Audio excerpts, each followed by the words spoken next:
have one of those, have a very, very exciting evening planned for you.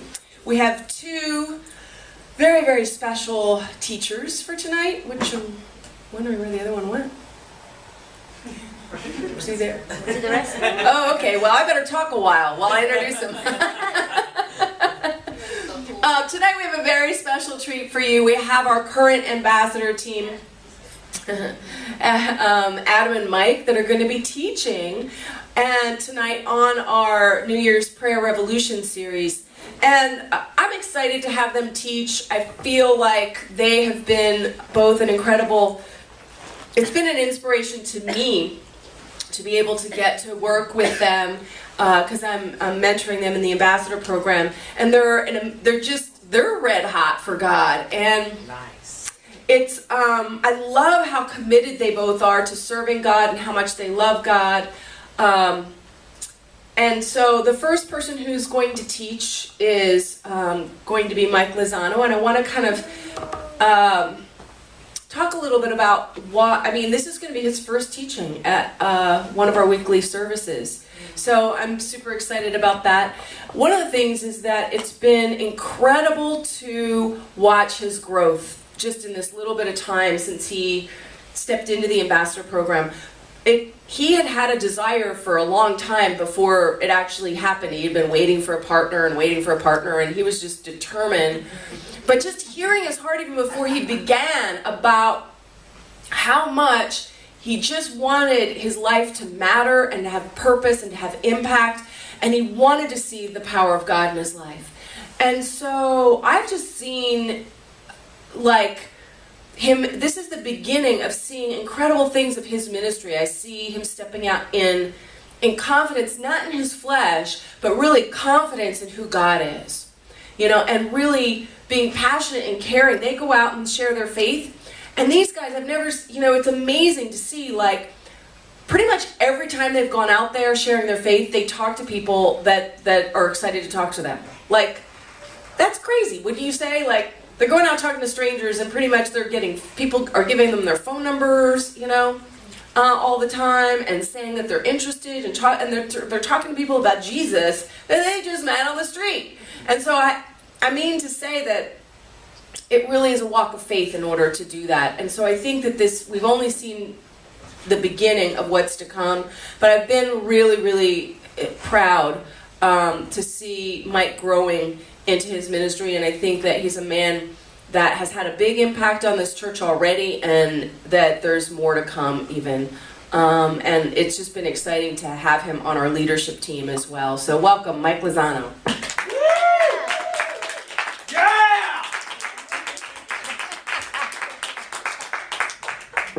Yo, yo, yo. You guys want to know why I got a good partner? Why? Guess why?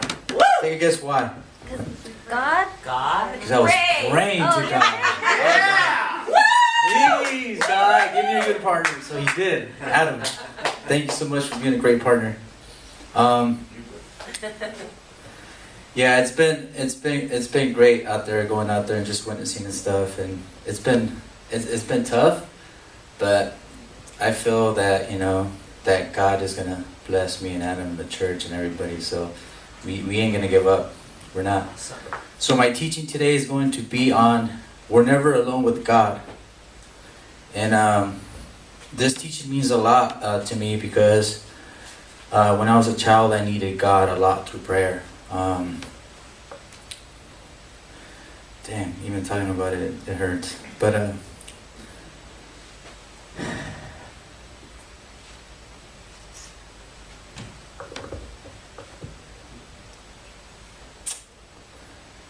so yeah,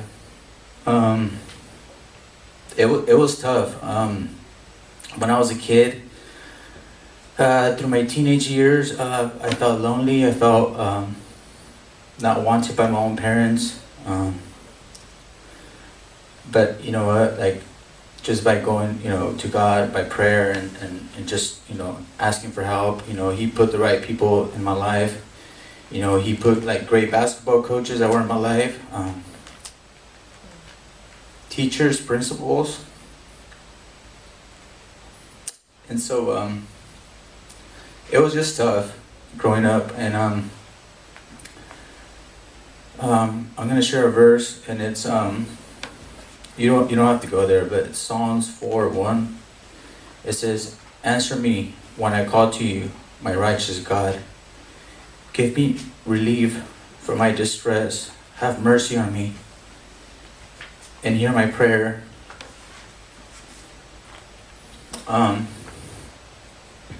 So when I was a kid, my mom was in Mexico, and things didn't work out between my dad and her and stuff. So my dad lived in the United States, and so when I was like 8 years old, I was being a bad kid, you know, just getting into trouble, stealing, you know, I was smoking, and I was just corrupt. I was baby Mexican Tupac. And so my dad's family over here in the United States actually got together with my mom. They told my mom, you know what, it's best for him to live over here in the United States. So it was really tough. It was really hard for me to get that through. I didn't even know my dad. I didn't even know my dad's family.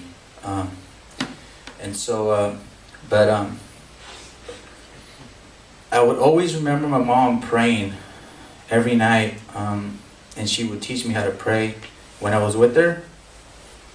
And so when they picked me up and I left my mom, I was just depressed. I was like, wow, I can't believe this. But I just remember her telling me, you know what?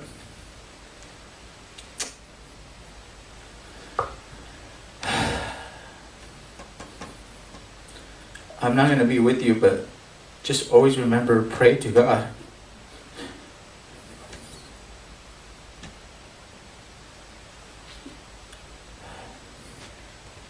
And you'll make it through. And so when I came to the United States, I was just like confused.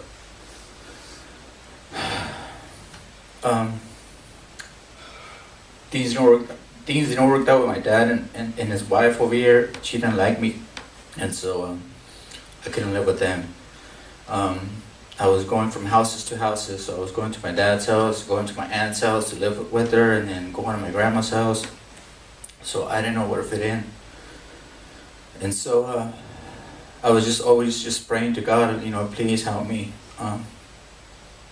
You know, I can't do this alone and stuff. And, you know, He did. I finally got settled with my grandma and my cousin, and she actually put me through a good middle school. And I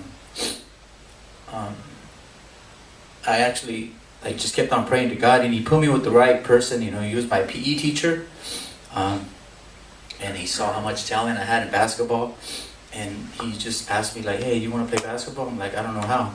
He's like, well, I'll teach you. And so you know, through prayers, I felt like, through prayer, I felt that God put me through this coach and through my teachers and principals, because I did feel loved by them, you know. He taught me how to play basketball, and like I became one of the best basketball players in middle school, and all the attention was like, oh, you're really good, and that felt pretty good. You know, I thank God for that. I thank God for putting Mr. Janice as my mentor and supportive person, and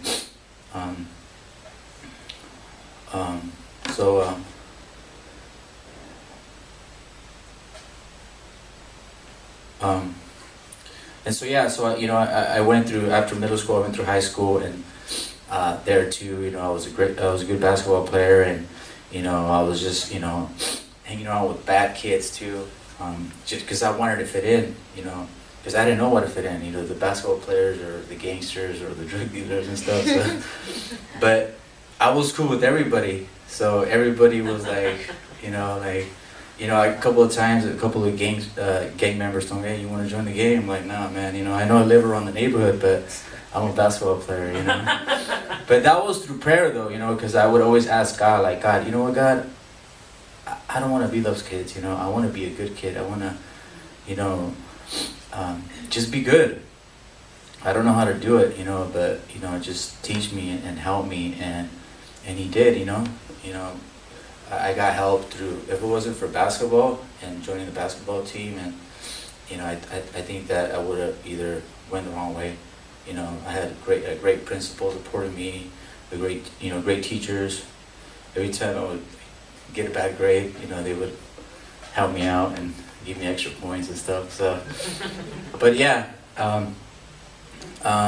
it was tough. But like I say, prayer was the number one thing. And then I'm gonna share another verse. It's Psalms 86, 5-7. You, Lord, are forgiving and good, abounding in love to all who call to you. Hear my prayer, Lord, listen to my cry for mercy. When I am distressed, I call to you because you answer me. That one, that's a good verse right there, because actually in high school, I had a girlfriend, and I was with her for a while. I was with her for like 12 years.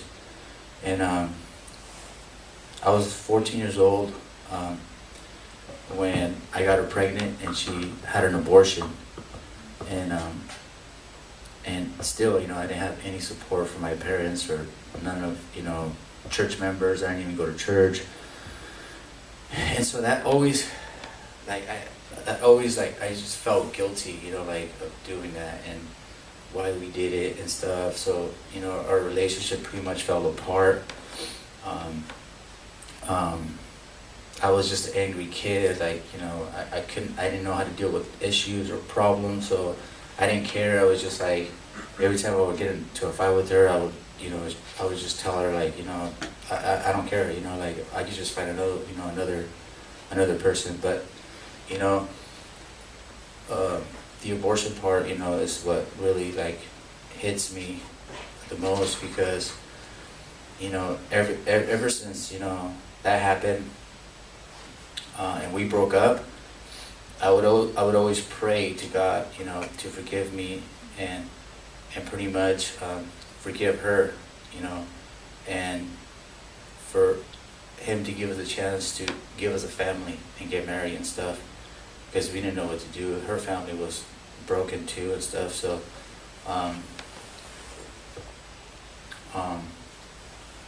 and he did. I met my wonderful wife that pretty much, without her,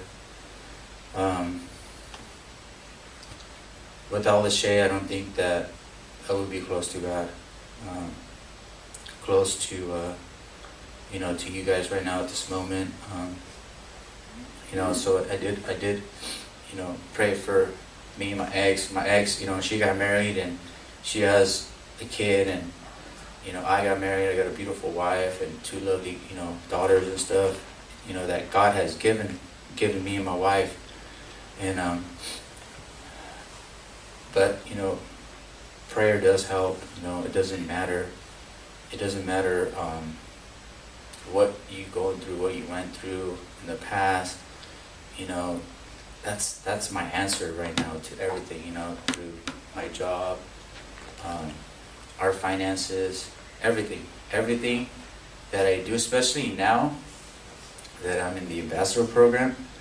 It's like I need to use prayer a lot, because there is a spiritual battle out there, and it's crazy, you know what I mean?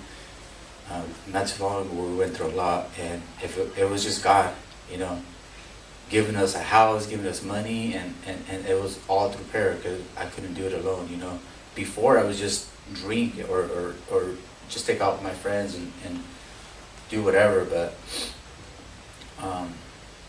it's just, what a great feeling to just, he wants us to do that, he wants us just to have a close relationship, a communication, with him, you know what I mean? And it's not hard, it's easy, And there's times where, like, he's not going to answer you at that moment, but just have patience, chill, he'll come through. Another good verse that I was going to share was, God sets the lonely in families. I was a lonely guy, I mean, I never, like, showed it, I was always like, oh, all happy and stuff like that. But I was lonely, you know, like before I know Lachey, I was lonely. You know, I was drinking and just not feeling good. You know, I just felt empty, angry, empty, and stuff. And man.